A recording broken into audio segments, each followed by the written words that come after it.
you guys had a lot of questions about pandas. Yeah, it seems like pandas are pretty popular. Well, Yeah. I mean, who doesn't love pandas, right? It's true. And so specifically, we're going to be talking about the new pandas at the Smithsonian's National Zoo in Washington, D.C. And this is based on a really interesting article. So let's get right to it, shall we? This is going to be a real deep dive into pandemonium in D.C. So right off the bat, these two new pandas at the zoo, Yeah. they're named Bao Li and King Bao. Okay. And those names actually have symbolic meaning. Oh, really? Yeah. So Bao Li translates to active and vital power, Oh, wow. Okay. and King Bao is green treasure. Oh, I love that. Yeah, and these are actually the first pandas to come to DC from China in 24 years. Oh, wow. Okay, that's a pretty big deal then. Yeah, big deal. So, I mean, I guess that's why it's causing so much pandemonium. Yeah, that's a good point. Yeah.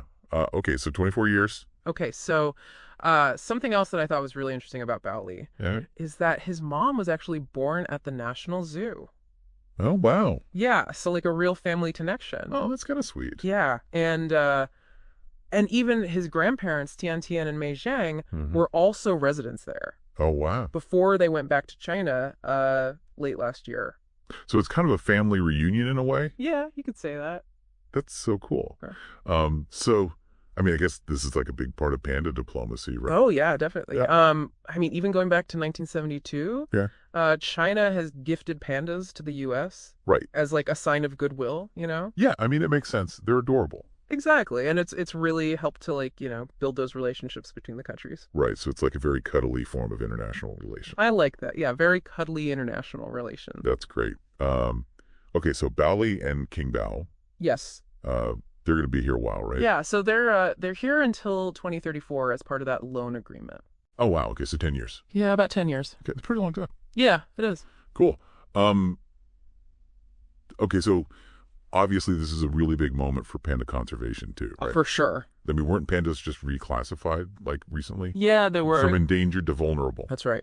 Yeah. So that's a huge win for like all the scientists and the conservationists. Right, that's a big deal. Yeah, it is. But you know, even though it's like great news, Yeah. vulnerable doesn't mean like they're totally out of the woods. Why There's is it? still, you know, only about like 1,800 pandas left in the wild. Oh, wow, that's it. Yeah, and they still face a lot of threats like habitat loss, Okay. poaching, things like that. So, I mean, it's good news, but there's still a lot of work to do. Yeah, exactly. Got it. Okay, so what kind of efforts are going on to protect pandas?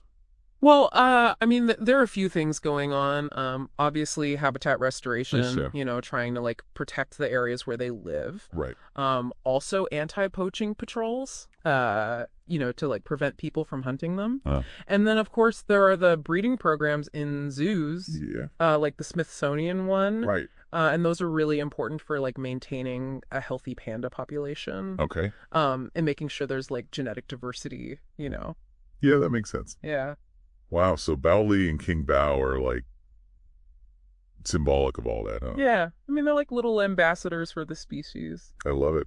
And speaking of ambassadors, I heard the zoo is planning all sorts of events to celebrate their arrival. Oh, yeah, they're going all out. What are they doing? So they've got like a Lunar New Year celebration planned. Oh, fun. Yeah. And they're even going to have a screening of Kung Fu Panda. Oh, that's awesome. I know, right?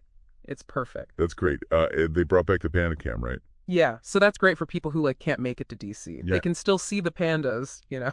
From anywhere. Yeah, exactly. Oh, that's great.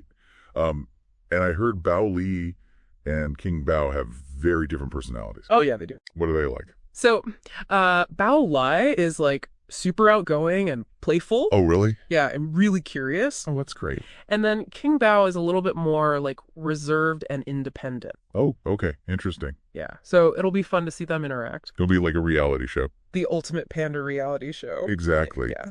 Okay, well, I think this has been a really interesting deep dive. Yeah, me too. You know, it's really made me think about, like, you know, the complexity of panda conservation. It's not just about breeding them, you know, it's about, It's a whole system. yeah, like protecting their habitat and understanding their behavior. Yeah.